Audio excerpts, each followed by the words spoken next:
So welcome everyone to this really special session. I'm going to play the role of informal moderator.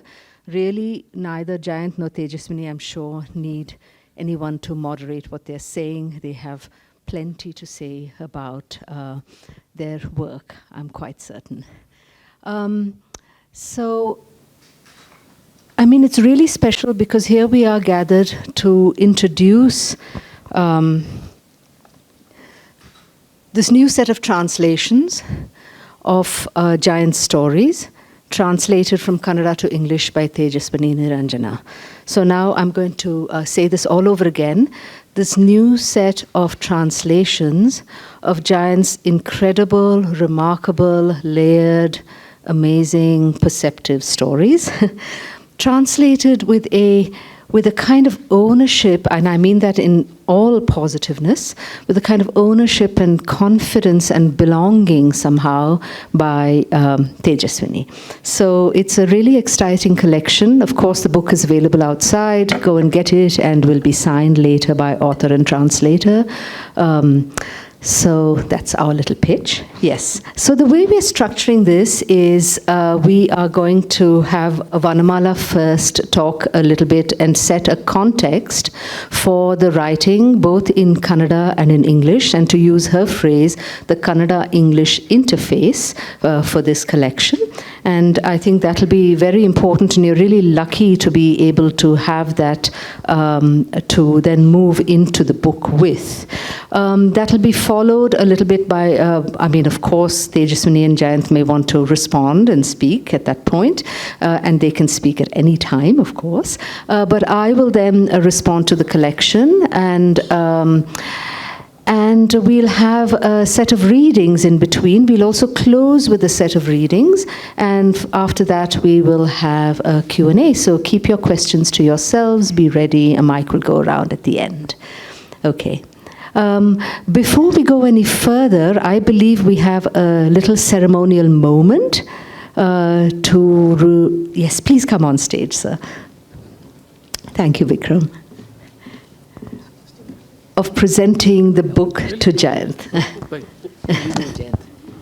Somebody else should do it. Yes, you just pull the ribbon, no? Vanamala.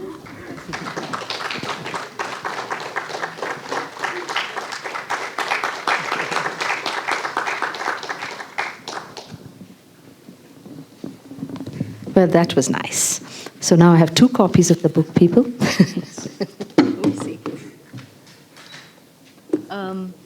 Right. So, Vanamala, I think we'll just go straight into perhaps your commentary on the book and on this particular collection. And so, over to you. Here's a mic. Yeah. You could just speak in the color.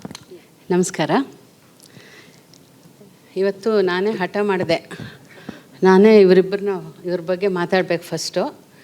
ಯಾಕೆಂದರೆ they are so special that just a formal introduction about their degrees and awards and list of books is too inadequate, I felt.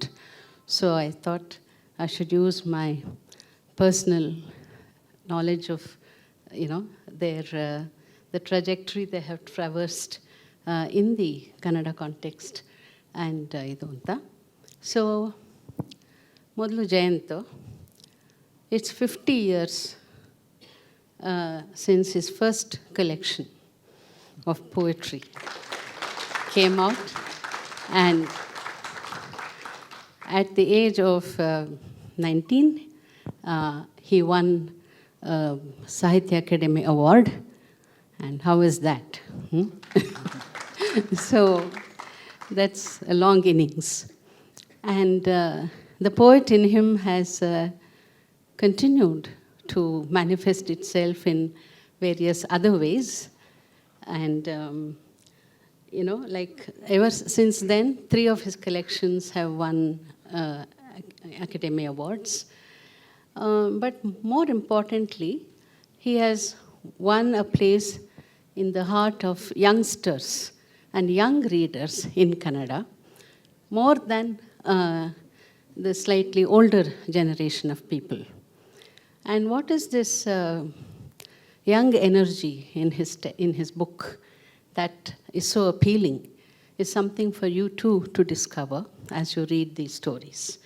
So, he has also, through these 5 decades, donned various caps.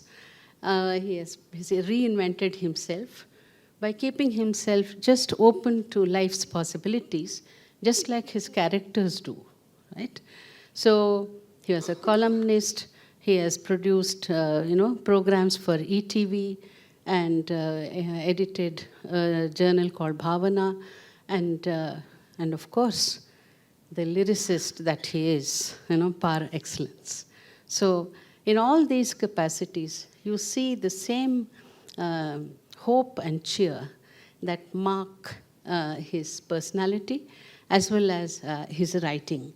And I remember the first time I met him around the late 70s at a function in Ravindra Kalakshetra, where one was sitting like that and listening, and then suddenly I heard him say, "Preeti ನಿಷ್ಕಾರಣವಾಗಿರಬೇಕು, ದ್ವೇಷ ಸಕಾರಣವಾಗಿರಬೇಕು ಅಂತ ಹೇಳ್ತಾರೆ ಅಂತ." That shook me up a bit. I said, wow, so well put. ಅಂತ ಅದು ಏನು ಅಂತ ಹೇಳ್ತಾರೆ. He was not even claiming it to be his, which was so charming actually. So that is one part of him. And another part of him that I'd like to, just two weeks ago or something, he called me. And I couldn't take the phone then, so I called back. So he tells me, just as a background to that, I've become, my latest notoriety has to do with translating a text called Harishchandra from 13th century, okay? So he rang and says, "Okay, I tried calling you, it was busy. Oh, you must be talking to Harishchandra." So, that kind of spontaneity, and humor is something so rare and precious. And you see that throughout in his writing. And so, these are, he's a poet with a loving heart who does not judge his characters, who does not judge, the situation they find themselves in. And therefore, what you have is a very Chekhov kind of a, treatment of characters, which is very, very endearing actually. And so what you have in him is a very inclusive range of characters and situations, which are enhanced by the setting that they find themselves in, whether it is Gokarna or Dharwada, Bangalore or Mumbai. Right? It's very much a part of that kind of an inclusiveness. And therefore he's an important voice of a different kind of writing. While most of the Kannada writing has to do with a kind of a rootedness and the problems, internal migration has been an issue in Kannada writing for a long time now. It's not new, but what is the attitude to internal migration? There are shifts in that attitude to internal migration, where at one time the big city was a big bad city all the time, and village was the idyllic, place. That equation has, you don't find that in, Jayant. It is not that kind of a story. It is the anonymity that a big city can, bring to a situation. Who are you when you are not a mother, father, child, brother, sister, Brahmin, Gauda, whatever? Who are you? So as human beings, who are you, right? That is the quest that you find in Jayant's work. And this caliber of thinking and insight. Like how Blake talks about to see the world in a grain of sand and infinity in an hour, right? This is a kind of the small details, the small lives, the ordinary, as Tejaswini has referred to in her text. It's the same kind of celebration of the ordinary. In some ways, you find a different kind of a treatment in R.K. Narayan and Malgudi, or even Tejasvi and his Mudigere, right? But here there is yet another kind of a take on that kind of exploration of the ordinary, the commonplace, right? So this brilliance of theme and form, he is a real master of the form, is matched in this context of the translation by a translator like Tejaswini Niranjana, who is truly special. She has engaged, she has been invested in translation and translation theory for a long time now, and she has made a name with the daring kind of a questioning she did of A.K. Ramanujan's practice of translation, and backed it with very interesting theoretical arguments. She's a big name in cultural theory, and apart from that, even as a growing youngster, she translated Neruda, she has translated Shakespeare, and she translated Paniyamma by M.K. Indira, which won the Kendra Sahitya Akademi Award in 1990, and that is a very, very special thing for us. And later she has done Vaidehi's short stories, and now these stories. Therefore, there is a certain match between, Jayant's sparklingly fresh insights and Tejaswini's dazzling intellect, as well as her thought-out strategies. And also they have a lot more in common, and that is both come from literary homes. Their parents have been big names in Kannada literature, and they have kind of grown on the shoulders of that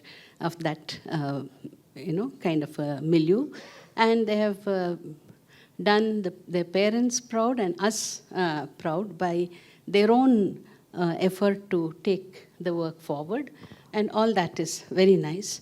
And another thing that's common between Tejaswini and Jayant is that they are not very content and happy like most of us are, where they are. In the sense, they could have happily settled down in Bangalore itself or in Gokarna itself, but they wanted to go out, educate themselves, see the world, get a job in Mumbai. And that is a very important step forward. And both of them have spent time in Mumbai. And therefore, they are very familiar with the ambience of Mumbai, which has kind of made this collection, the first volume as well as this, very, very special.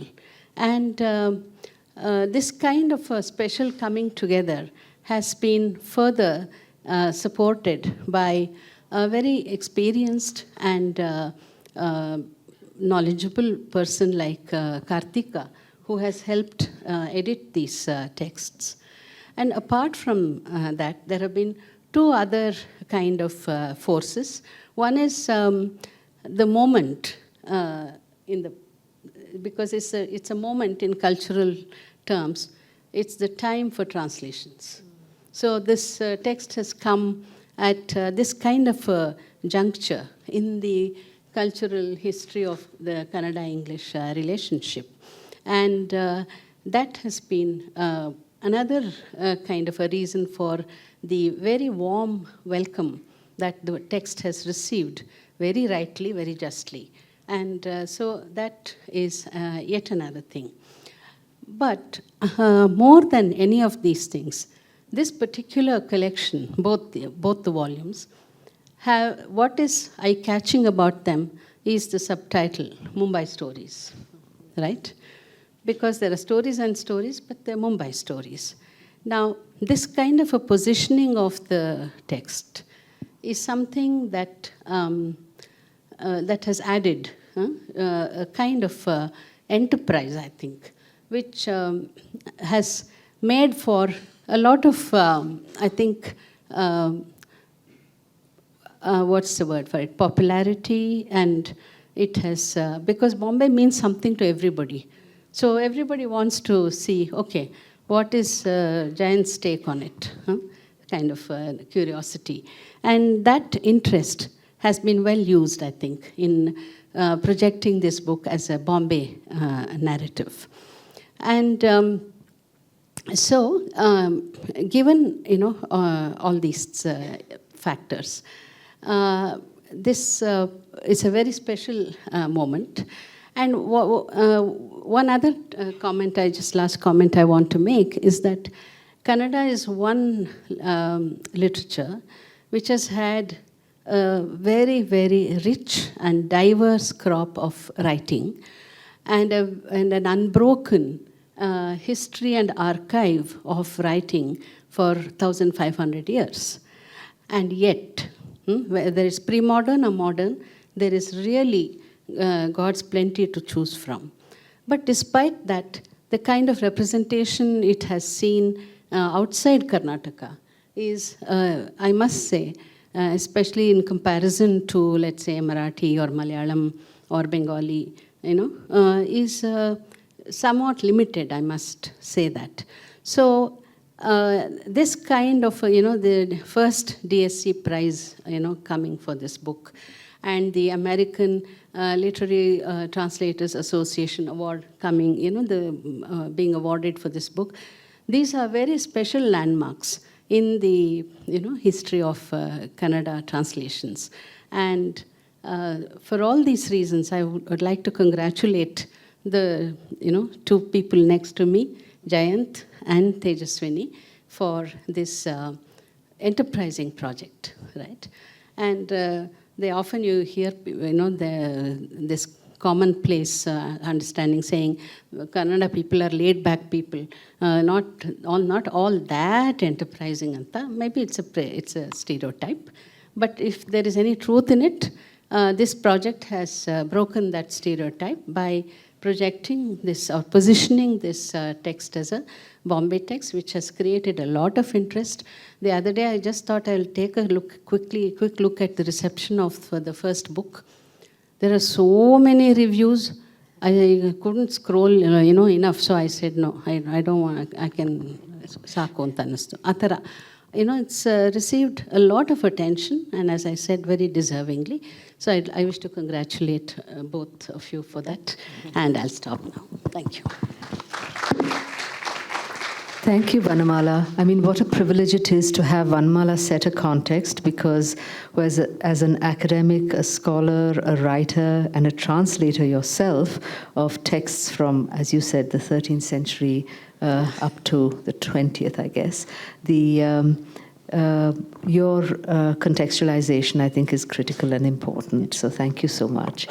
I might just leap ahead and respond to the book at a very different level. I come from the short story world in this context anyway, and so for me, reading this book was fulfilling and exciting and wonderful. And I think I will sort of respond to the fact that something that Vanamala referred to, which is that they are Mumbai stories or Bombay stories. They're set in the city of Bombay. And you all know, but I shall emphasize the point that Mumbai is such a densely populated city. You are sitting in any square kilometer or even square meter of it. And you cannot follow a single story. There's a million things happening all the time. There's sight, there's sound, there's conversation, there's action, there's grief, there's elation, everything happening around you as you swivel your head. And yet it has this tremendous aspect of, which I don't know if it's a stereotype, but you feel it when you're there, of a kind of resilience, and to use your word, humanity, that Bombay really carries.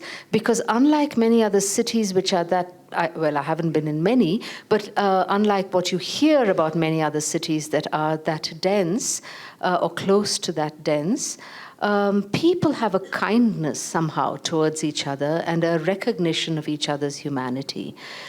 And I think that what stands out for me in Jayant's stories is to capture that remarkable humanity, because what you have is, Jayant's stories, they are set in the geography of the city. It's not like this city is an anonymous entity in the story. They are set in the geography of the city. You recognize places, you see them. You are in a suburban train station. You are on a sidewalk, you are in a space, within a densely populated apartment, a flat in the city of Mumbai. You are in these places, and they all are part of the story. They are characters in a way in the story.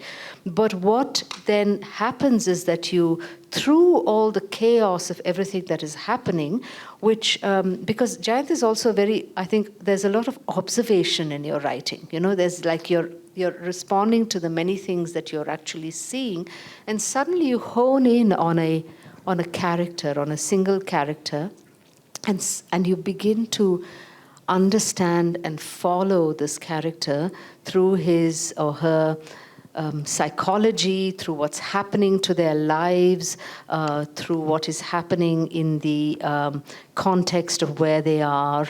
And it's a very remarkable and touching and human,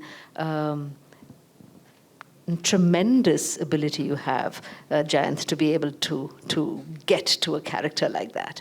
So one of the things, and I just want to emphasize that, I'm sorry, I'm sort of excited about this, but I have to emphasize that the short story form also really suits your writing, because I think the fact that you just sort of, you follow this character and they're buffeted by life and the city and friendships and sorrow and yearning and seeking and all of these things. And then you come to a kind of place where you let the character go. And I think that the short story form really, really suits also what Jayant is trying to explore. So one of the things, obviously you can tell that I loved this book. But one of the things I was very curious about was how you put this particular collection together, because it's quite a, in a sense, what's often said about your writing, Jayant, is the hopefulness and the positiveness and the cheerfulness and it's very funny. There are parts that are really funny and ridiculous also. But I think that the stories that you've chosen, particularly in this collection, perhaps even in the previous, they have also the darkness of and the difficulty of life. They throw light upon that. They show you how this character really has to figure out what's going to happen in life, or somehow allow himself to traverse what's going to happen. So one of the things that Tejaswini, you spoke about in your translator's note is the particular care you took together to select this collection of stories. So I'd be most curious if you would comment on that. And then I'm going to throw out also another question at the same time, and maybe they'll meld into each other. Some of the stories in this collection are not set in Mumbai alone, but they have this kind of transitional aspect. And so you have maybe following Jayant's life a little bit, or experience, not necessarily life, this transition from Gokarna, from the small town on the coast, to the seething city of Mumbai. And recently here at the BIC, I don't know, many of you probably saw, there was a set of fantastic films by Anand Patwardhan that was shown. And the first one was a kind of, was a family story, quite an unusual film about his family. And it begins with following his grandfather and granduncle who moved from a small town on the coast, in the Konkan coast, to, in this case, Pune. And you see that visual movement. I mean, obviously there was no films made of these people moving, but these two young men walked to the city. And the impact of that transition on them and then on many generations thereafter, and the connection to the past and the connection to the city, and the ways in which characters in Jayant's work then have to either let go of that rootedness or return to that rootedness. It's very interesting the way you've dealt with that. I found it fascinating and, as I said, moving. So I would love for you to comment on those things. And now we are going to stop talking and the author and the translator will talk.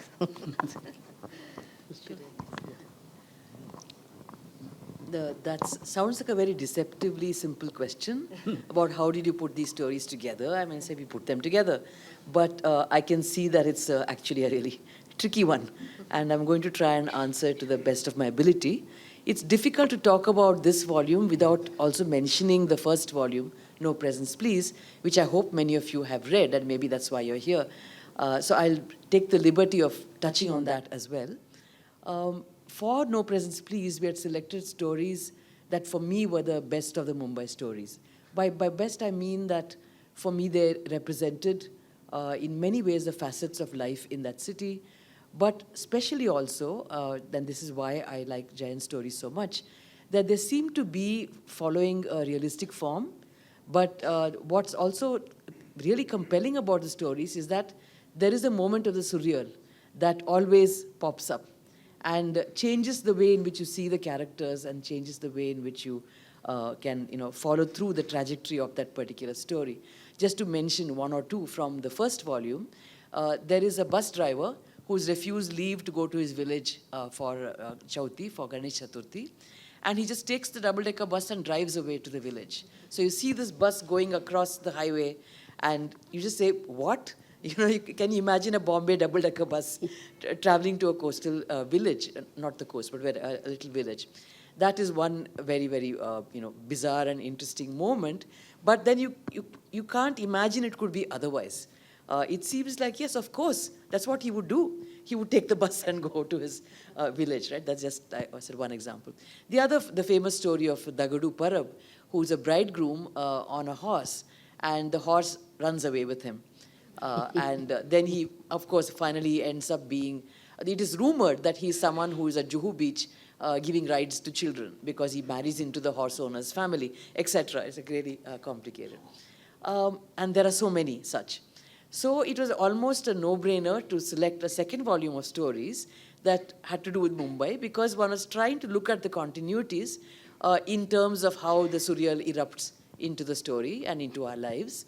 At the same time, we did want to distinguish this volume from the previous volume and said, what can we find that is somewhat different while still being connected to Mumbai?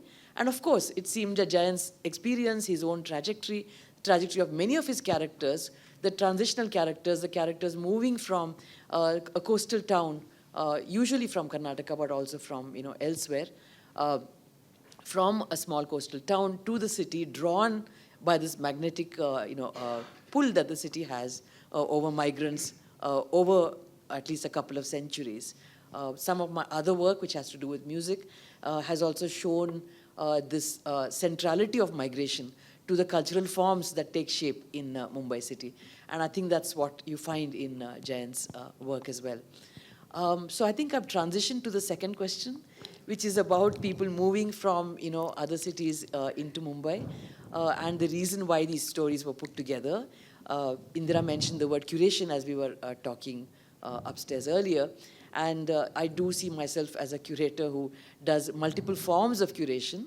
I'm also a translator, of course, and I think that curating these stories was an important act, which has to be a prior act before one can actually translate them. So I think I've done them, and I don't think that Jayant is too unhappy.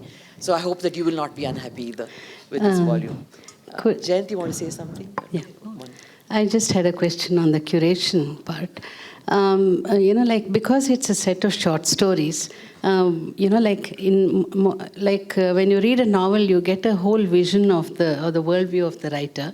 But in a short story, what you get are glimpses, So when you read stories in connection with one another, then it kind of gives you a larger world that the author has created. So in this process, there is a unity that you have brought about using the theme of Bombay. But I was wondering why there is no temporal ordering of stories. For instance, the early stories beginning from 1982 to, let's say, 2002 or 2020. There is no such ordering. There is a mix and match of things. So I was wondering why you had to do something like that, and is there a reason for it? I don't think it's too carefully thought through. I think that what we wanted to get across to the readers was different kinds of characters, different kinds of stories, and the mix and match came for that reason. Like, you have something set in a chawl, so then you have something set in a hospital. You have something set in a bus traveling from a small town to Mumbai, and therefore the next story is about something that's actually about life in Mumbai. So we tried to make sure that the pace that people would read the stories with would be all the time taking them forward. That was really the only compulsion that we had. Jayant, not to bore people. I will add to this. One thing is, I don't think reader will go in the sequence always in a short story collection. Because if I am a reader, I will read the shortest story first. I'll see the page number, so this is only 10 page, I'll read that. Okay. So I don't know, so it might be in a different way you enter a book. So. But also talk about the... Well, thank you, first of all, for all of you for being here. It's a very special and precious moment for me. Because last book, No Presents Please, we could not have such kind of a interaction beginning for the book. But this is good, very intimate space. ತುಂಬ ಖುಷಿ ಆಯಿತು ನೀವೆಲ್ಲ ಬಂದಿದ್ದಕ್ಕೆ. ನಿಮಗೆಲ್ಲ ಧನ್ಯವಾದ ಮೊದಲು. ಆಮೇಲೆ ನೀವೆಲ್ಲ ಇರೋದು ಕೂಡ ಭಾಳ ಖುಷಿ. See, there is in Panchatantra one story comes where some mantrika, some magician, he sees some bits of pieces of some dead tiger. Some finger here, one tail there, tooth here, something like that. So then he makes a Sanjeevani mantra, he tries, and he brings the tiger to life. Moment the tiger comes to life, first thing it does is it eats that mantrika. She eats him up. Then it walks towards the city from the darkness of the forest. I think stories are like that. They first consume. We try to figure out with bits of life, without much of a ideological planning. I will write about this.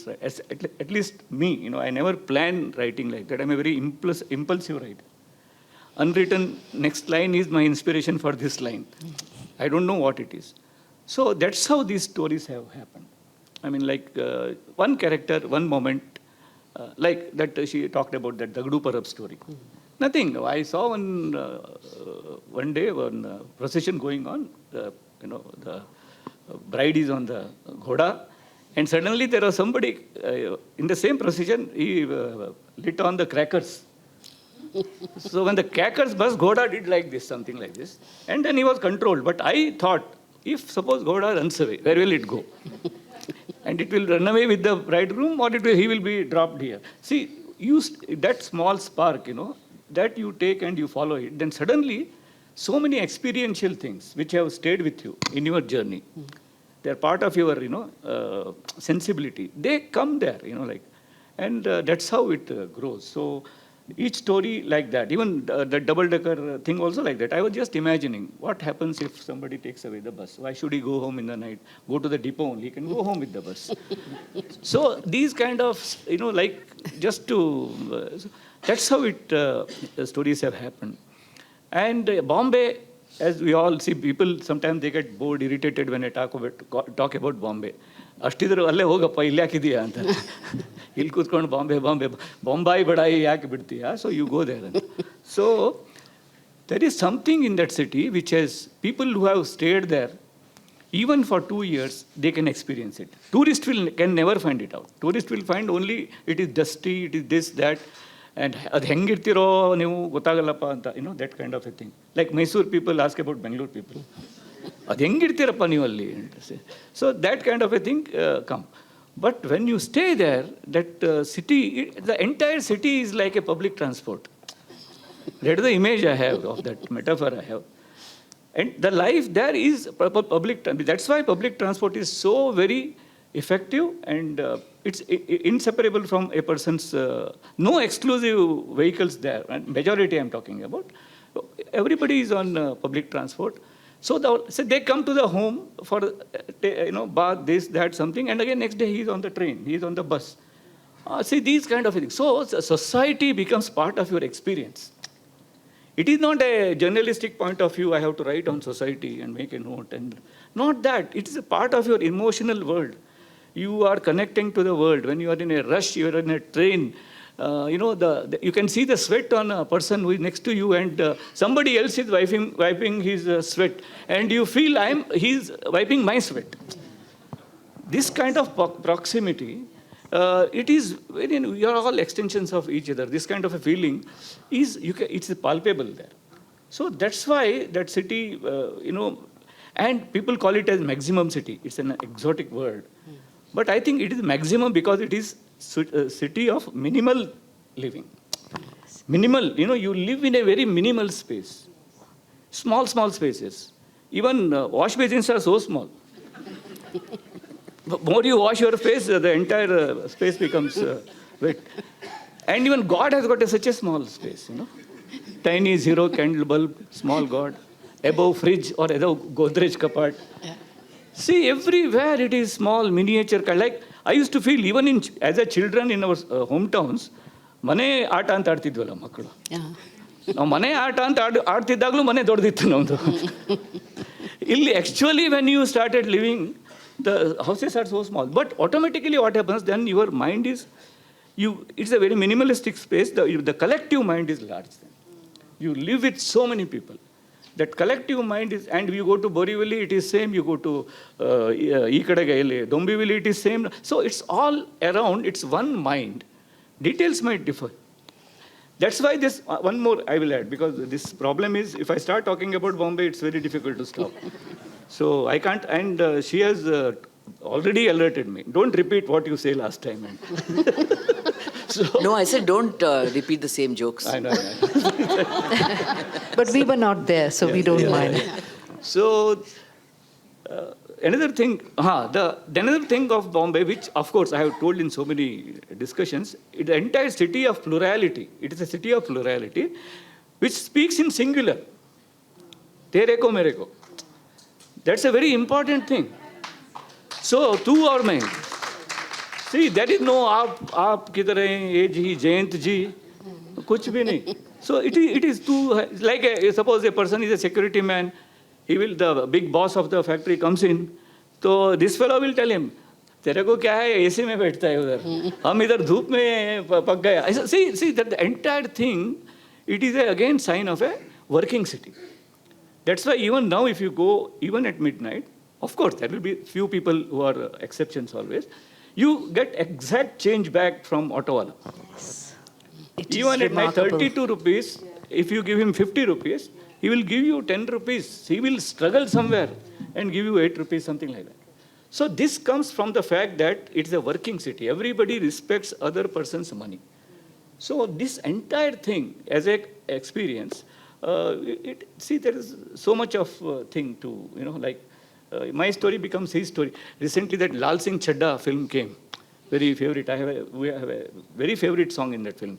one of the songs, in which he says, "Pata nahi hum kahani mein hai ya kahani mein hum." Yes, means whether I don't know whether I am in the stories or stories are in me. So Bombay becomes that kind of a stories which is more than real. I think this is enough now. Yes. I would love for you to read now, if that's okay. In fact, but one thing I wanted to make apropos this, in the story of, I think it's called The Recluse in your collection, the Diggu Mama who comes from Gokarna. It is just a remarkable story, so layered, so much of this process of transition. But then the point you made about the space, when finally, the main character, the narrator, goes to find him, and where is he? He's in a tiny little space in the tiny little kitchen in somebody else's house, living there. It's kind of extraordinary, actually. And that is how experiences are. Please. I'll invite Jayant to read in Kannada from a story called Sumitra Gondu Suddi, News for Sumitra. And I'll read the same passage in English. It's actually, you put some passages together that create the illusion of a narrative. We are not going to do it. It is sequential, but from different parts of the story. Sumitra Gondu Suddi. This had come in Lankesh Patrike, I think in 80s.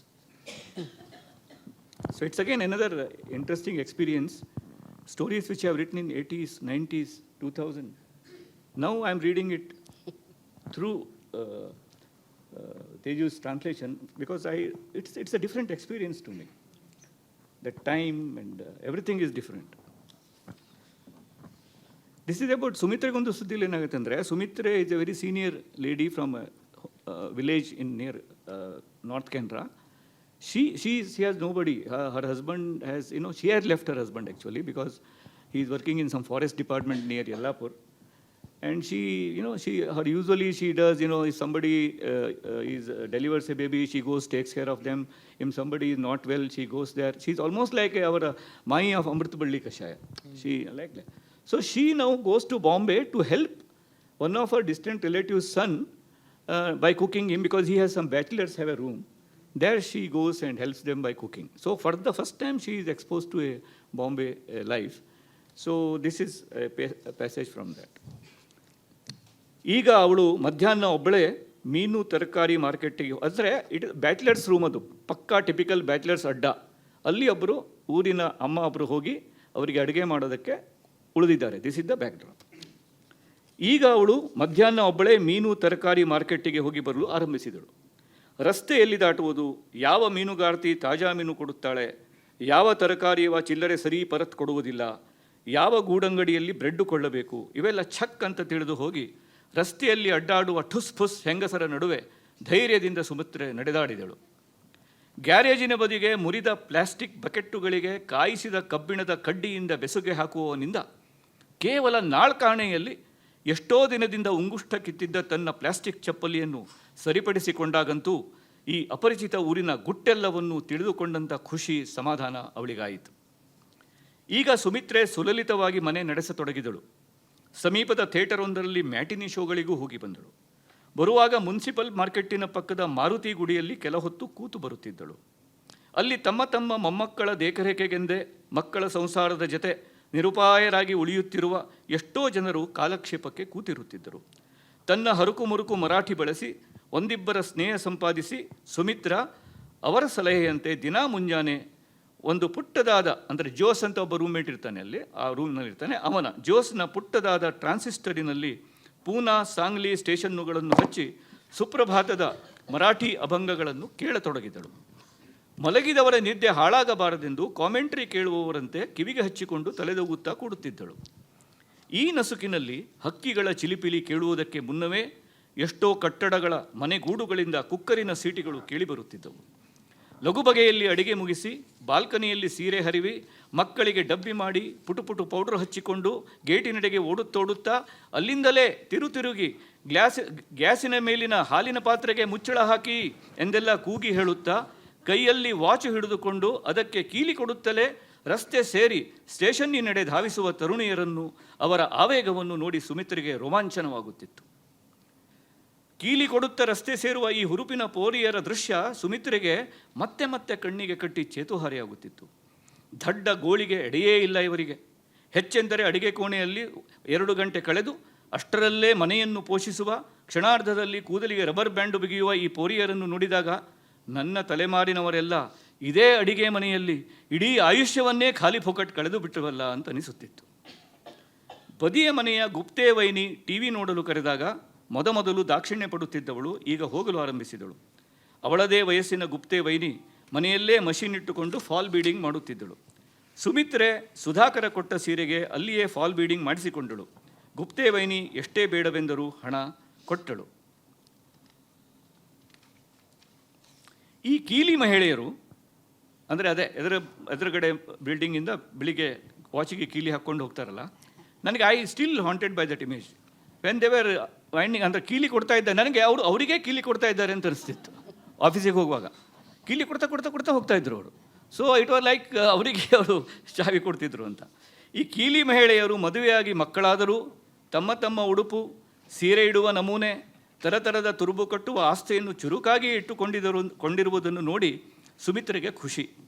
ಪಕ್ಕದ ಮನೆಯ ದಪ್ಪ ಹೆಂಗಸಂತೂ ಗಂಡನ ಕೈಯಿಂದಲೇ ಅದೇನೋ ಸಾಗರ ಚೋಟಿಯಂತೆ ದಪ್ಪ ಬಿಗಿ ಸಣ್ಣ ಜಡೆ ಹಾಕಿಕೊಳ್ಳುತ್ತಿರುವುದನ್ನು ನೋಡಿದಾಗೆಲ್ಲ ಈ ಚೈತನ್ಯಕ್ಕೂ ಸಂಸಾರ ಸಾಗರಕ್ಕೂ ಅಷ್ಟೇನೂ ಸಂಬಂಧ ಇದ್ದಂತೆ ಅವಳಿಗೆ ಅನಿಸಲಿಲ್ಲ. ಗುಪ್ತೆ ವೈನಿಯ ವಾಚನಾಭಿರುಚಿಯೂ ಕೂಡ ಅವಳಿಗೆ ಮುದವನ್ನು ಕೊಡುತ್ತಿತ್ತು.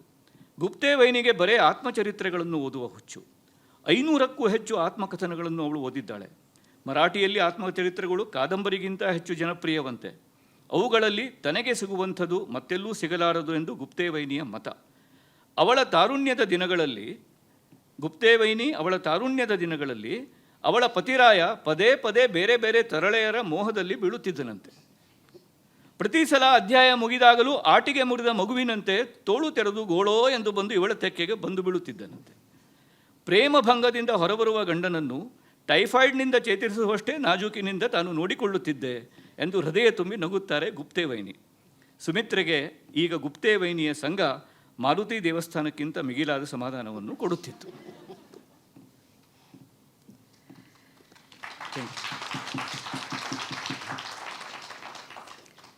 So back to the beginning of the story. Sumitra has come to Bombay. She's cooking for Sudhakar and his roommates. Now she started going to the fish and vegetable market by herself. Where to cross the road, which fisherwoman had the freshest fish, which vegetable vendor engaged in shortchanging, which little shop one should buy bread from. Sumitra figured out all of this and walked boldly on the road amidst all the other women going here and there. From the man beside the garage who repaired plastic buckets with a heated iron rod, to the cobbler who fixed the broken toe band of her chappal for just 25 paise, Sumitra felt full of pride and happiness at having grasped the secrets of this strange city. The waste bin of the house, which used to be filled with banana skin, empty incense stick packets and cigarette butts, was now bulging with vegetable and onion peels and fish bones. Now Sumitra began to run the household with great ease. She went now and then to matinee shows in the nearby cinema. On her way back, she would sit for a while in the Maruti temple near the municipal market. Several neighborhood women used to frequent the temple, women who were living, often without choice in the matter, with their children to look after the grandchildren. Using her broken Marathi, Sumitra became friendly with some of them. Following the suggestion, she began to use Jose's little transistor radio to listen to the early morning abhangs from the Pune and Sangli stations. So as to not disturb the sleeping men, she sat with the transistor glued to her ear like someone listening to a cricket commentary. In that dawn, even before the birds began chirping, pressure cooker whistles could be heard from several apartments. Hurrying to finish cooking, spreading their washed saris on the line in the balcony, packing the children's lunch boxes, powdering their faces, turning back as they ran to the main gate to shout, "Put a lid on the milk that's on the gas stove," winding and fastening their watches as they hurried towards the station. Sumitra felt a strange sort of excitement when she saw these young women. The sight of these spirited girls winding their watches as they rushed past energized her. There was no space in their lives for grievances. They spent 2 hours in the kitchen at the most to make food for everyone, and then tied the hair with a rubber band as they went on their way to work. Seeing these women, Sumitra felt that her generation had wasted their entire lives just being in the kitchen. I'll add another line now. But then she would be reminded of Sudhakar, who drooled over her cooking. When the next door neighbor, Gupte auntie, called her over to come and watch TV, she hesitated at first, but then began to go. Gupte auntie was the same age as her. She had a sewing machine at home and took in sari fall stitching as well as beading work. Sumitra had her do the falls for the saris Sudhakar had brought. She insisted on paying Gupte auntie, even when she refused to take the money. Even after the vehicles on the road had lessened, and even after the watch-winding women had turned out the lights, Sumitra kept standing at the window. It made her happy that the watch-winding women, in spite of being married and having children, kept their interest in what they wore, pleated the saris in different ways, tied their hair in different kinds of styles. A neighboring woman who was quite plump got her husband to plait her hair tightly in an attractive new style, the Sagar Choti, named after the Hindi film. Sumitra did not see any relationship between this enthusiasm and the daily grind of the household. Gupte auntie's interest in reading also captivated Sumitra. The woman loved to read autobiographies and had read nearly 500 of them. She told Sumitra that in Marathi, the autobiography was even more popular than the novel.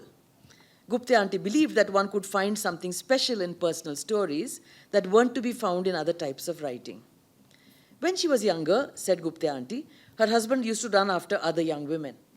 After each affair failed, he would come crying to her like a child with a broken toy and sink into her embrace. I had to look after this man as though he was recovering from typhoid, said Gupte auntie, laughing heartily. Her company began to give Sumitra more solace than going to the Maruti temple.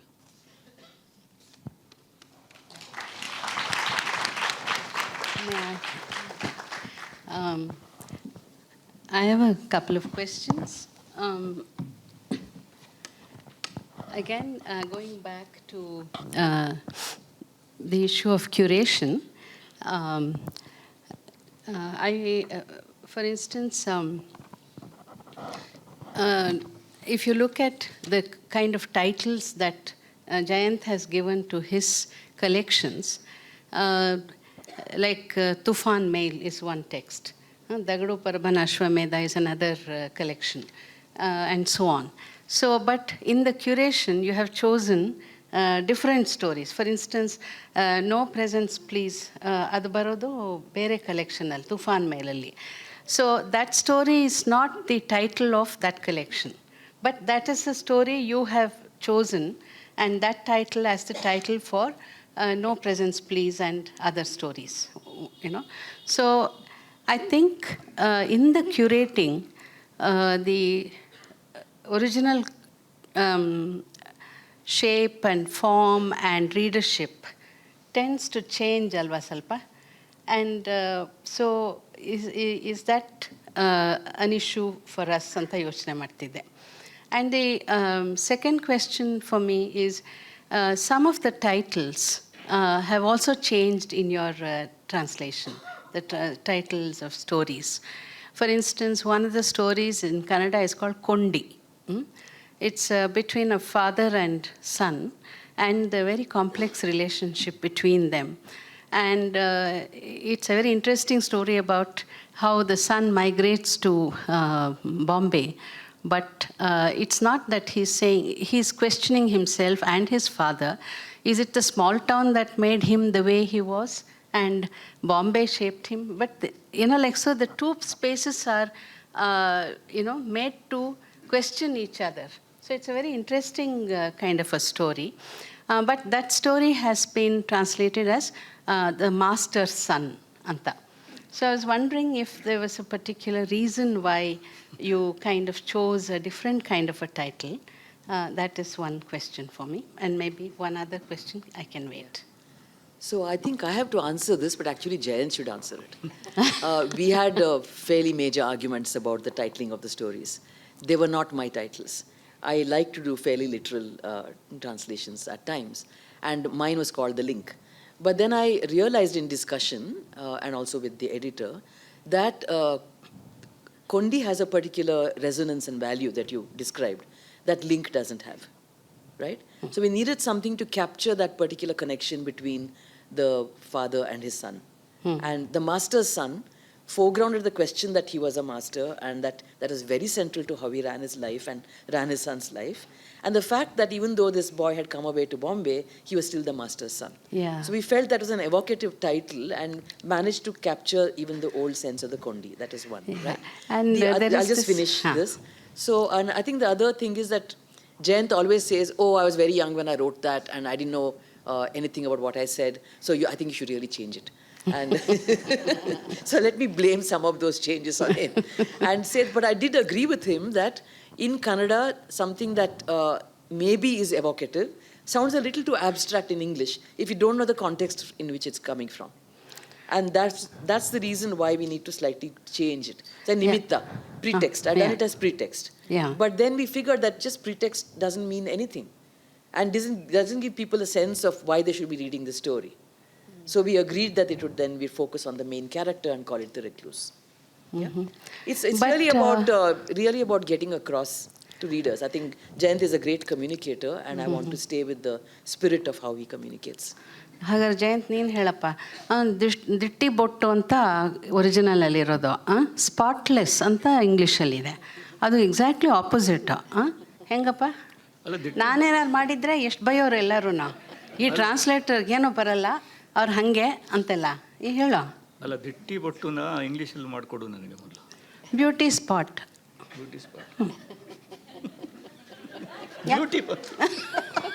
Beauty ಎಲ್ಲಿಂದ ಬಂತು ಅಲ್ಲಿ? ದಿಟ್ಟಿ ಬೊಟ್ಟು ಅಂದ್ರೆ ಅದೇನೆ. Correct. But ಅದು ಆ beauty word was spoiling something, because ನಮ್ಮ ಕಥೆಯಲ್ಲಿ ಬ್ಯೂಟಿಗೆ ಆಸ್ಪದ ಇಲ್ಲ. So remarkable story. ಸೊ ಕಷ್ಟ ಆ್ಯಕ್ಚುಲಿ ಮಕ್ಕಳಿಗೆ ಹೆಸರಿಡುವಕ್ಕಿಂತ ಜಾಸ್ತಿ ಕಷ್ಟ. What about characters? Naming your characters? Yeah, that's also, I mean, of course, that is usually it happens impulsively.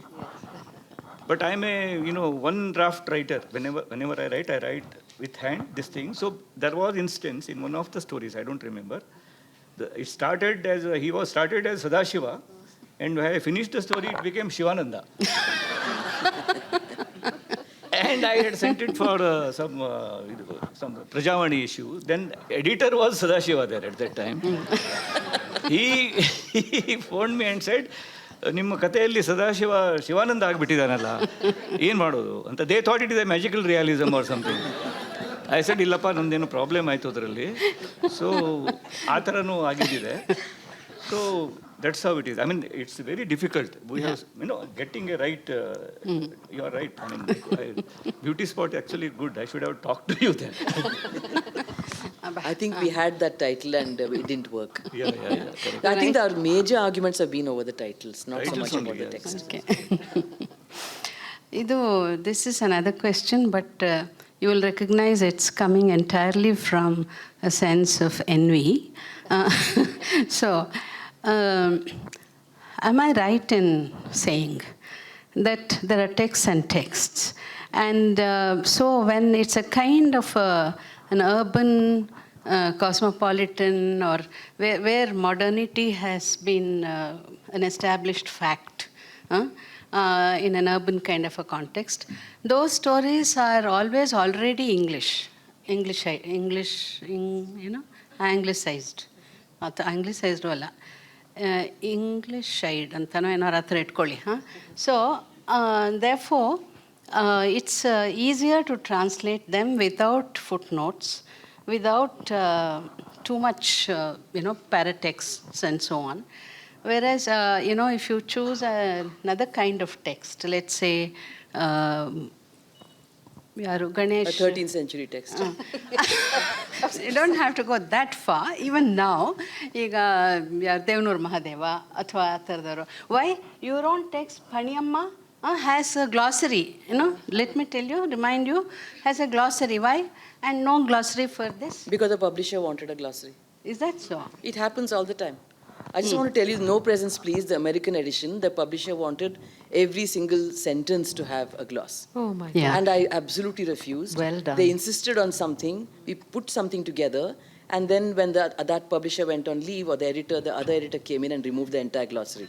Yeah. So these are some things that the translator and the writer have no control over. Yeah, yeah. The demands of a certain publishing market. Yes, I can well believe that. Can I address your first question? I think I should also give Yes, Jayant time to respond and for questions. And we do have one more piece to read for you, a very short one.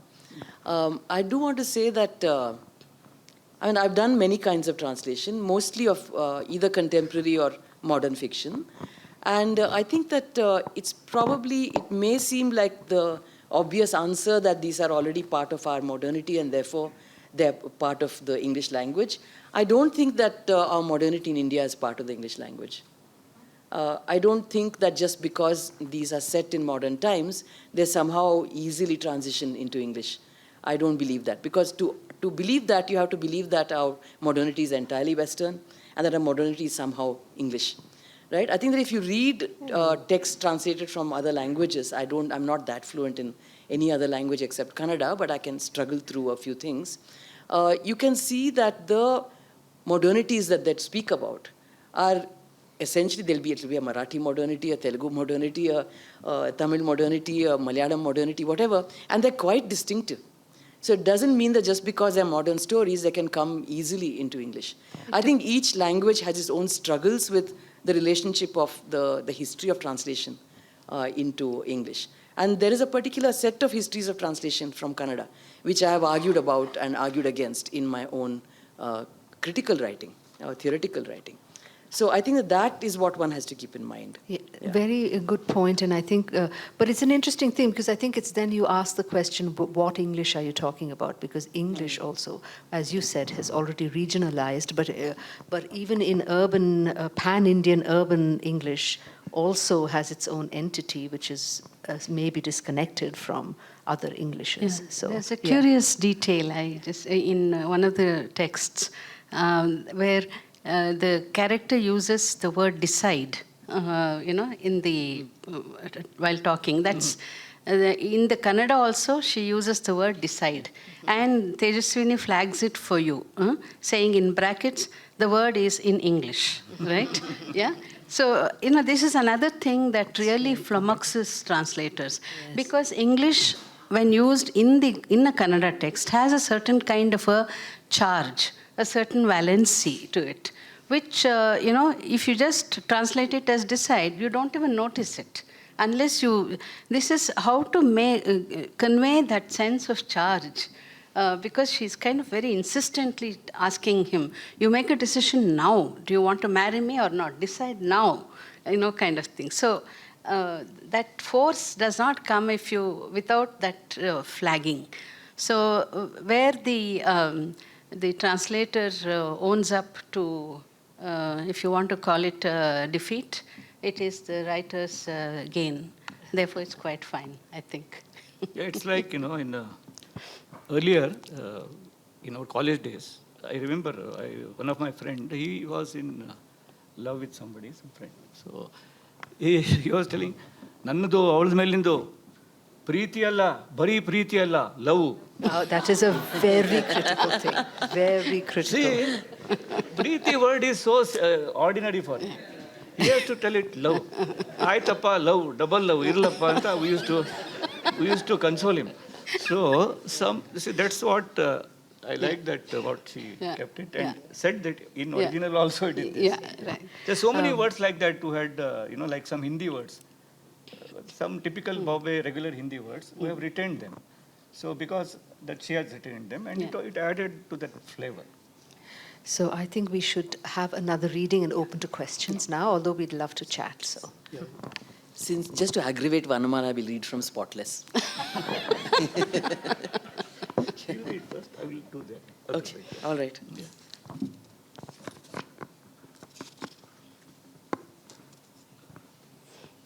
On the Mumbai streets, it was becoming common to draw giant portraits of Shirdi Sai Baba. Long after the original artist had disappeared, the saint's picture helped quite a few street children to earn a living. Although the wind and the rain had made the portraits indistinct, it was still possible to add new color to the original lines and collect coins from passers-by. Once KK is the name of the artist who teaches street children how to draw, and slum children. Once KK was caught in a thunderstorm near Charni Road station. As he stood by the side of the road, he saw a large portrait of Sai Baba on the other side, with a little girl with 2 pigtails standing guard over the coin collection. As the force of the rain increased, the saint's features began to disappear. Putting the coins into her skirt pocket, the little girl covered the Sai Baba face with a piece of plastic and kept on sitting there. She didn't budge, even though she was as wet as a drenched crow. Aghast, KK dragged her under a nearby awning. She began to scream. Don't you understand? The rest of the picture can be drawn again, but not the face. If even a slight change, business will go fut. No more coins. She shook off KK's hand, ran back through the rain to the portrait, and sat on the plastic sheet covering the face. KK stood watching in silence. Like a statue welded together by art, hunger, money, and rain, the girl sparkled in the street. Until the rain stopped and the sun came back to dry out the road, KK waited with the girl. He took her to get a bun pav in the Irani restaurant close by. Don't worry, I'll repair the whole picture for you, he consoled her. Crouching with her on the street, KK took out his colored chalks and created a brand new Sai Baba. When he used his fingers to shade the colors on the saint's face, the little girl sat on her knees with her face in her hands, totally captivated. At the touch of KK's fingers, the lines began to come alive. The peaceful face was as clearly drawn as on a calendar. Unable to contain her joy, the little girl, perhaps 7 years old, took out a 2-rupee note from her pocket and put it into KK's. Her movements as she transferred the money to him were practiced and serene. The gesture seemed to distill the essence of the streets. KK did not pay attention to it, as though it didn't concern him. Before he went to bed that night, KK put his hand into his pocket and found the 2-rupee note. He thought for some time about whether it was merely a piece of paper, a value, or a cost. He had surprised himself when he noticed the girl putting the note in his pocket and did not mind the act. If he had reacted, the gravity of the moment would have been destroyed.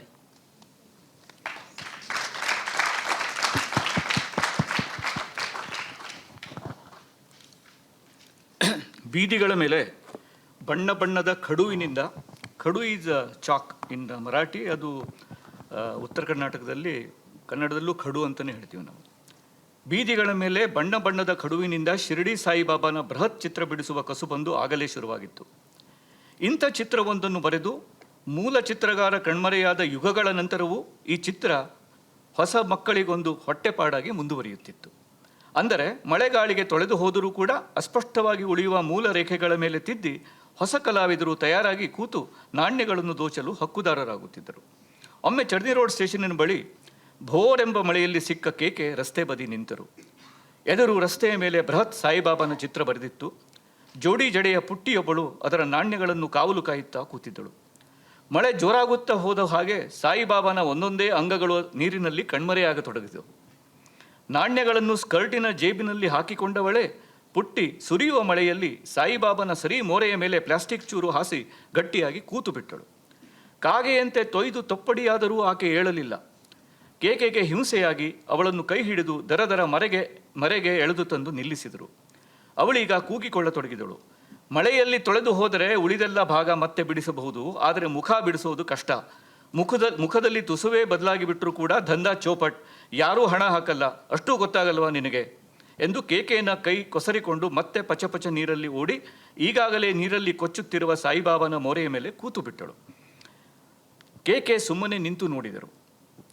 ಕಲೆ, ಹಸಿವು, ಹಣ, ಮಳೆ ಎಲ್ಲದರ ಎರಕದ ಪ್ರತಿಮೆಯಂಥ ಹುಡುಗಿ ಫಳಫಳ ಮಿರುಗುತ್ತಿದ್ದಳು. ಮಳೆ ನಿಂತು ಹೊಳವಾಗಿ ಬಿಸಿಲಿಗೆ ರೋಡು ಒಣಗುವ ತನಕ ಕೇಕೆ ಆಕೆಯ ಜತೆಗಿದ್ದು ಕಾದರು. ಬದಿಯ ಇರಾಣಿ ಹೋಟೆಲಿನಲ್ಲಿ ಅವಳಿಗೆ ಬನ್ ಪಾವ್ ತಿನ್ನಿಸಿದರು. ಕಾಳಜಿ ಬೇಡ, ಇಡೀ ಚಿತ್ರ ತಿದ್ದಿ ಬರೆದು ಕೊಡುತ್ತೇನೆ ಎಂದು ಸಂತೈಸಿ ಅವಳ ಜತೆ ಕುಕ್ಕುರು ಕೂತು ತಮ್ಮ ಜೋಳಿಗೆಯ ಬಣ್ಣದ ಖಡುಗಳಿಂದ ಹೊಸ ಸಾಯಿಬಾಬನನ್ನು ಬಿಡಿಸಿಕೊಟ್ಟರು.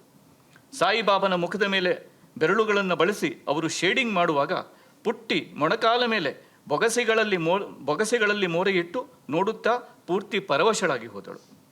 ಕೇಕೆ ಅವರ ಬೆರಳುಗಳ ಸ್ಪರ್ಶಕ್ಕೆ ಚಿತ್ರದ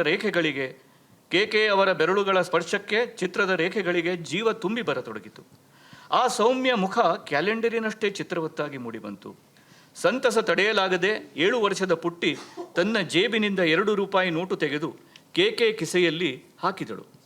ಅವಳು ನೋಟು ತೆಗೆದ ಮತ್ತು ಅದನ್ನು ಕಿಸೆಯಲ್ಲಿ ಹಾಕಿದ ರೀತಿಯಲ್ಲಿ ಅತ್ಯಂತ ಅನುಭವಸ್ಥ ನಿರಂಬಳ ನಿಲುವಿತ್ತು.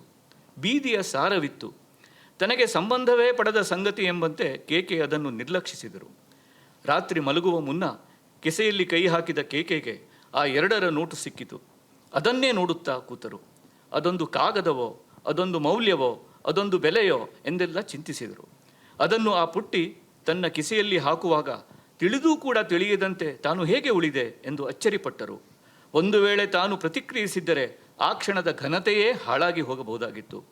ಆ ಕ್ಷಣದ ಸಹಜತೆಯಲ್ಲಿ ತನಗೊಂದು ಪಾಠವಿದೆ ಅನಿಸಿ ಅತ್ಯಂತ ಅಮೂಲ್ಯವಾದ ಆ ನೋಟನ್ನು ತನ್ನ ಹಳೆ ಡೈರಿಯ ಹೊದಿಕೆಯೊಳಗೆ ಇಟ್ಟುಕೊಂಡರು.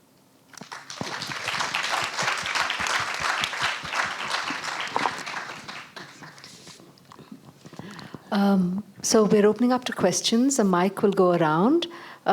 Just stand up or raise your hands if you wish to ask a question. Lights are on. Good. Do I see a hand? One back there. Sir, namaskara. I just wanted to ask you, because your stories are situated in Bombay, what other writers or writings about Bombay, either in English or Kannada or Marathi, have inspired you, like, over all these years? Any books or writers that you could mention? No, actually, the writer who has inspired, because I have not read Marathi or other language writers much, and actually Bombay itself was a driving force, and for me as a person living there. But the writer who has based his novels and short stories in Bombay, a senior writer in Kannada, Yashwant Chittal, he was there in Bombay when I went there, and he was almost like my weekend guardian. I used to visit him, I used to read his stories. He's from my own place near Gokarna, but he has been a polymer technologist for so many years there. So he was like a senior, parent, guardian for me in so many ways. He was the one who told me, he said, I don't write what I know, I write to know. That was the first thing which really opened something in my mind. So he's that kind of a writer. So his writing has influenced me in a way to deal with he talked about human aggression. He wrote about, there's a novel by him called Shikari, which is in Penguins in translation. It's about corporate games, which he wrote in 1976. The games we are seeing now everywhere here. But earlier he wrote it in 1976. So he had a different kind of a set of themes. But for me, I don't call them common man, the celebration of life amidst dirt, amidst routine was very, very important. So in a way, he is the one who inspired me to take that city very seriously. And it was more than a theme for me. It is not like a journalist, writing on a pad, I'll write about this, I'll write about local train, I'll write about pickpocket, and nothing like that. It was part of the experience, and by writing, I made it more, I owned it more, and made it a strength for me to deal with it. Yashwant Chittal is an important writer whom I should acknowledge at this time. So there are a couple of questions. I have just a very small anecdotal thing to insert. Please take the mic. Just that the Shikari is translated by Pratibha, right? Yaru? Pratibha Umashankar Nedigar. And actually, interestingly, you have a story in this collection called Threshold, which she translated for out of print. And now we have Tejaswini's translation here. Yeah. So I'm curious, we should have a conversation just about the ways in which to translate. Yeah. Sir, Mumbai ಬದುಕನ್ನು ಬಿಟ್ಟು ತಾವೀಗ ಬೆಂಗಳೂರಿಗೆ ಬಂದ್ರಿ. So ಬೆಂಗಳೂರಿನ ಸಂಭ್ರಮಗಳ ಬಗ್ಗೆ ಏನು ಬರೀತಾ ಇದ್ದಾರೆ ಈಗ? ನಿಮ್ಮನ್ನು ಬೆಂಗಳೂರು ಹ್ಯಾಕ್ ಕಾಡ್ತಾ ಇದೆ ಈಗ? ಮುಂಬೈ ಒಂದು ನೆಲೆಯಾದರೆ ಅಲ್ಲಿ ಸಾಕಷ್ಟು ಸುಮಾರು 30 ವರ್ಷಗಳಿಗೂ ಮೇಲೆ ಇದ್ರಿ ಅಂತ ಕಾಣುತ್ತೆ. ಈಗ ತಾವು ಬೆಂಗಳೂರಿಗೆ ಬಂದಿದ್ದೀರಿ. ಸೊ ಬೆಂಗಳೂರು ನಿಮ್ಮನ್ನು ಹೇಗೆ ಸಂಭ್ರಮಿಸ್ತಾ ಇದೆ ಅಂದರೆ ಅದನ್ನು ಬೆಂಗಳೂರನ್ನು ಕೂಡ ನಾನು ನನ್ನದೇ ರೀತಿಯಲ್ಲಿ ಅನುಭವಿಸ್ತಾ ಇದ್ದೇನೆ, ಅದನ್ನು ಅರ್ಥ ಮಾಡ್ಕೊಳ್ಳೋದಕ್ಕೆ ನೋಡ್ತಾ ಇದ್ದೇನೆ. ಬಹುಶಃ ಅದು ಕೂಡ ಮುಂಬೈ ಆಗುವ ದಾರಿಯಲ್ಲಿದೆ ಅನಿಸುತ್ತೆ. ಬಟ್ ದಾರಿ ಸ್ವಲ್ಪ ದೂರ ಇದೆ ಅದು. ಅಂದರೆ ಇದನ್ನು ನಾನು ಹಿಂದೂ 2-3 ಸಲ ಹೇಳಿದ್ದೀನಿ. ಯಾಕಂದರೆ ಒಂದು ಕಲೆಕ್ಟಿವ್ ಮೈಂಡ್ ಅಂತ ಮುಂಬೈಗಿದೆ. ಅದು ಎಷ್ಟೋ ವರ್ಷಗಳಿಂದ ಆಗಿರೋದು ಅದು. ನೀವು ಅಲ್ಲಿ ಬೋರಿವೆಲ್ಲಿ ಇರುವಂಥ ಒಬ್ಬ ಮನುಷ್ಯ ಆಗಿರ್ಬೋದು, ಈ ಕಡೆ ಡೊಂಬಿಲಿರುವಂಥ ಮನುಷ್ಯದು ಒಂದು ಕಲೆಕ್ಟಿವ್, ಒಂದು ಪಲ್ಪೇಬಲ್ ಮೈಂಡ್ ಇದೆ ಅಲ್ಲಿ, which you can connect to. ಅದು ಭಾಳ ಇಂಪಾರ್ಟೆಂಟ್ ಅದು. ಎಲ್ಲೇ ಇದ್ದರೂ ಅದು ಒಂದು ಎಲಿಮೆಂಟ್ ಇದೆ, ಅದು ಒಂದೇ ಮೈಂಡ್ ಸೆನ್ಸಿಬಿಲಿಟಿ ಇದೆ ಅದು ಒಂಥರ.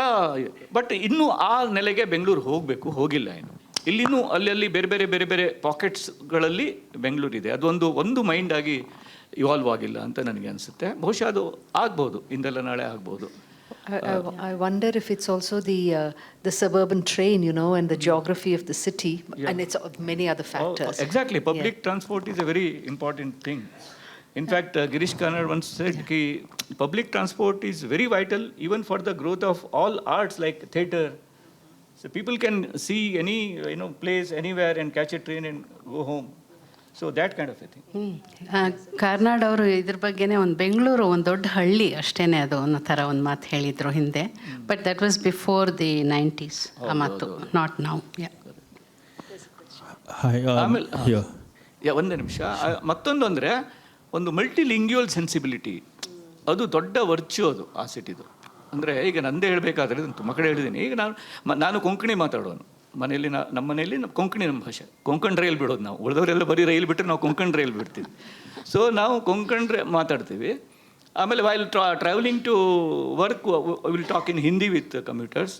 ಆಫೀಸಿಗೆ ಹೋದ್ಮೇಲೆ with colleagues Marathi, Gujarati and English also. ಆಮೇಲೆ ವಾಪಸ್ ಬಂದು ರಾತ್ರಿ ಮನೆಗೆ ಬಂದು ನಾನು ಕನ್ನಡದಲ್ಲಿ ಕತೆ ಬರೀತೀನಿ. ಎಂಥ ಒಂದು ಮಲ್ಟಿಪಲ್ ಫ್ರ್ಯಾಕ್ಚರ್ ನೋಡಿ ಇದು. ಅಂದರೆ ಅದು ಕಲೆಕ್ಟಿವ್ ಆದ ಒಂದು ಮೈಂಡ್ ಸೆಟ್ ಅದು. ಅದರಲ್ಲಿ ನಾವು ಭಾಷೆ ಬಗ್ಗೆ ಕೆಲವೊಂದು ಸಲ ಅಭಿಮಾನ ಅಂಥೇಳಿ ತುಂಬ we become very narrow. In fact more open you are towards language, more wider the vision becomes. So ಆ ಮಲ್ಟಿಲಿಂಗ್ವಲ್ ಸೆನ್ಸಿಬಿಲಿಟಿ ನನಗೆ ಈಗ ನನ್ನ ಕಥೆಗಳನ್ನು ನೋಡುವಾಗ ಯಾರೋ ಈ ಥರ ಒಮ್ಮೆ ಚರ್ಚೆಯಲ್ಲಿ ಹೇಳಿದ್ರು, none of my major characters ಈ ಕಲೆಕ್ಷನಲ್ಲಿ ಸ್ವಲ್ಪನಾದರೂ ಊರಿನವರು ಬಂದಿದ್ದಾರೆ, ಲೈಕ್ ಸುಮಿತ್ರಾ ಅಥವಾ ದಿಗುಮಾಮ ಎಲ್ಲ ಬರ್ತಾರೆ. ಆದರೆ ದೇ ಆರ್ ಆಲ್ ಅಂತರಿಕ್ಷ ಕೊಠಾರಿ ಅಂತೆ, ದಗಡು ಪರಬ ಅಂತೆ, ಮತ್ತಾರೋ ಪೌಪಟ್ ಅಂತೆ, ಅದ್ಯಾರೋ ತೇಜ್ಬಲಿ ಅಂತೆ. None of them are Kannadigas, but they come in to my story and talk in Kannada.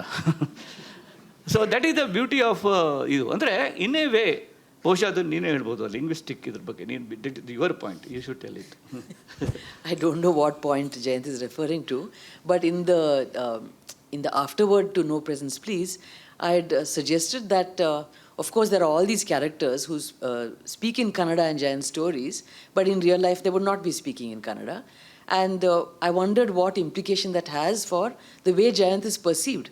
As many of you would know, I mean, you may all be his fans, but there's not a lot of literary criticism about Jayant, not a lot of writing about his work in Kannada, for sure. And now that his works are being translated more, there is some writing about him in English. And I wondered about this and made the proposition that unlike other Kannada writers who write in Kannada who are from here and who write about characters who are also from here, there is a way in which the idea of like a constituency, a linguistic constituency tied to a linguistic identity doesn't obtain in Jayant's stories.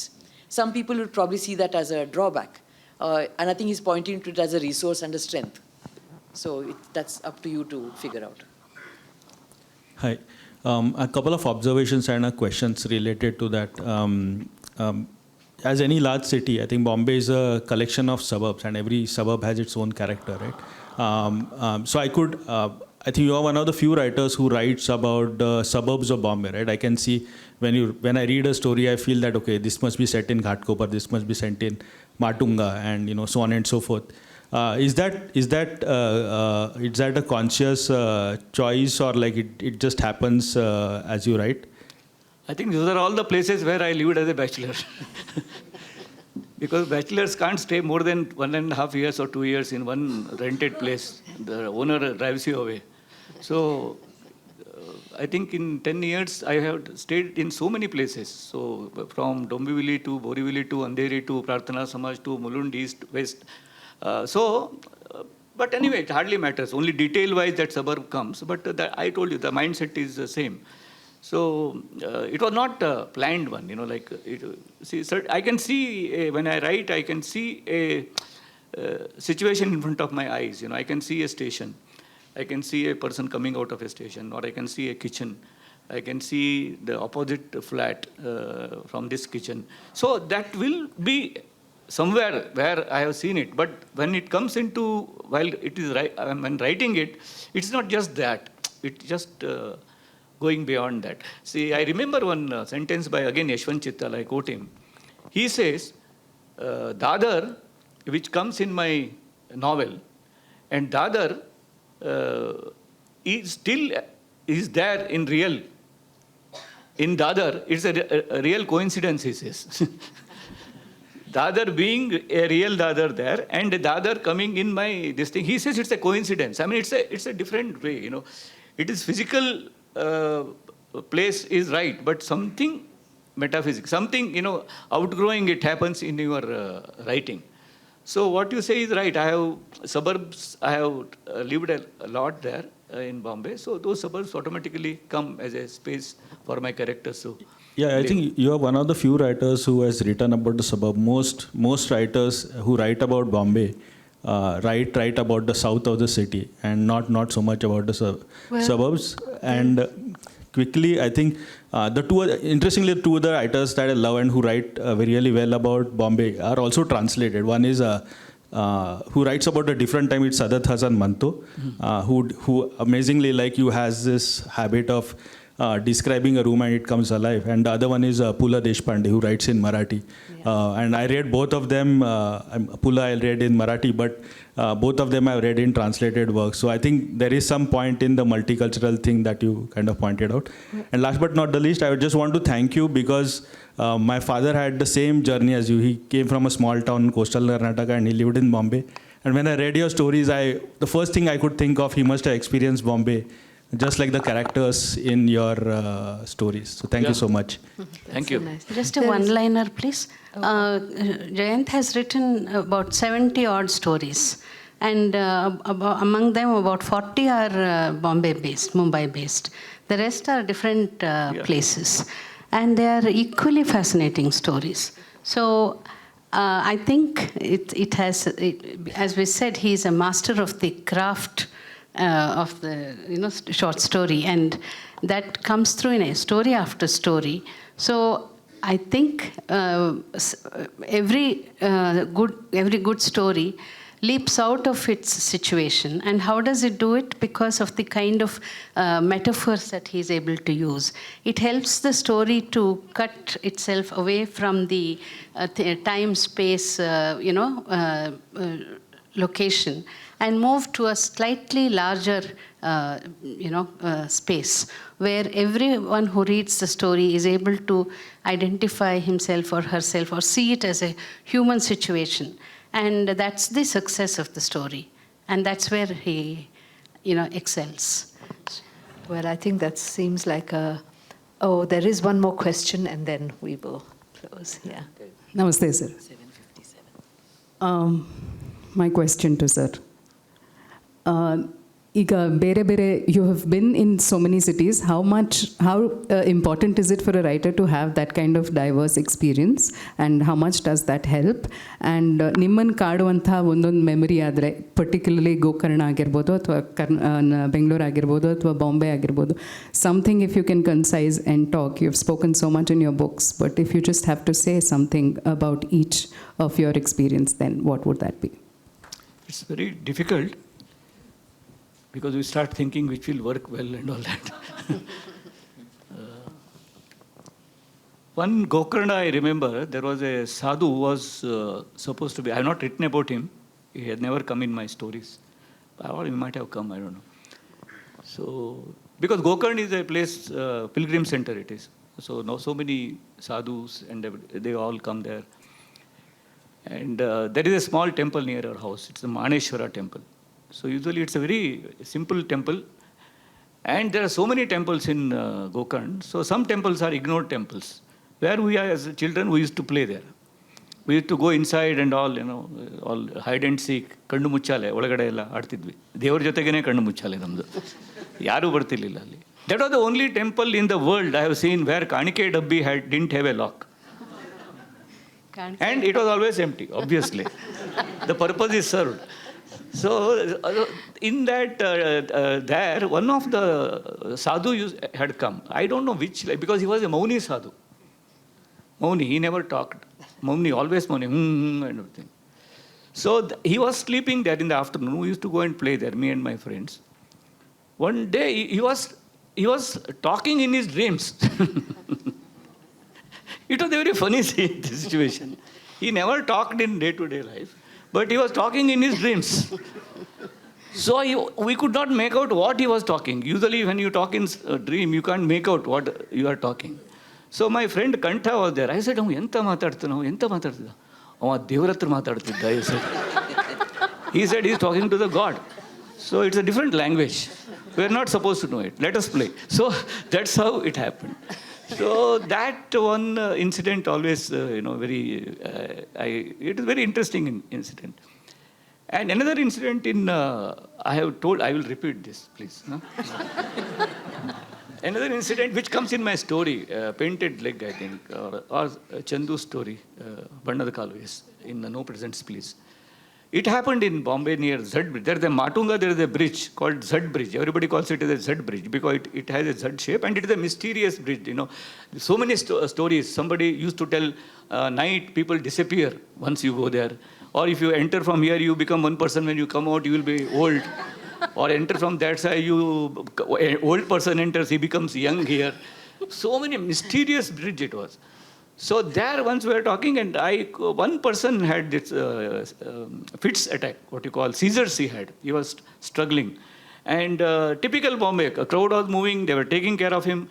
Abban ಹೇಳ್ತಿದ್ದ hawa dalo usko, another was telling pani pilau, and he would go, crowd is moving but being taken, he was taken care of by the moving crowd. So somebody will give something, then somebody said, usko chappal sungo, like that. You make him smell the footwear so that he will wake up. Somebody said, chavi haath mein de do uska. So all things happened. But then somebody said, we'll report it to police. Because police will take, it looks very this thing. But somebody said, there's a paper in his pocket. But we removed the paper. There was a funny kind of a map. It was not looking like in India. It was not looking like Sri Lanka. It was a funny kind of a map written with a scribbled hand. So then somebody said, maybe this is some underworld signal. So this signal is very dangerous. And somebody said, yes, maybe other half will be with somebody else. When both of them join, there will be bomb blast somewhere. So we should give him it to police now.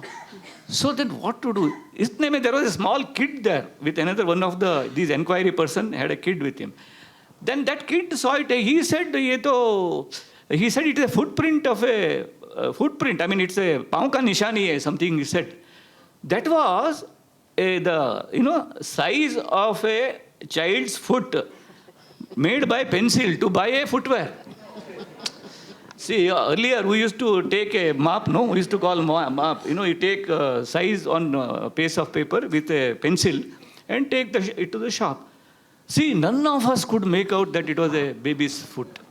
But we could see everything else. Almost you would have put him in police station, actually. But it was such a cute thing that a child could observe that. So this incident also, like such things, they remain with you. And if I go home and I want to write a poem on it, I will write, it will not work like that. It has to be inside you. It's like quilt, which we make. The quilt is made of so many small pieces of clothes. Used clothes. That is the beauty of it. See, a quilt made at home by our Masi or by our Chachi or Kaka, Kaki or somebody, which we used clothes, even borrowed clothes from neighbors, and that you make a quilt which is very warm. So writing it like that, these things should come as an experiential, quilt clothes. Then the warmth will be there and it will bring us all together. Thank you. Thank you, Jayant.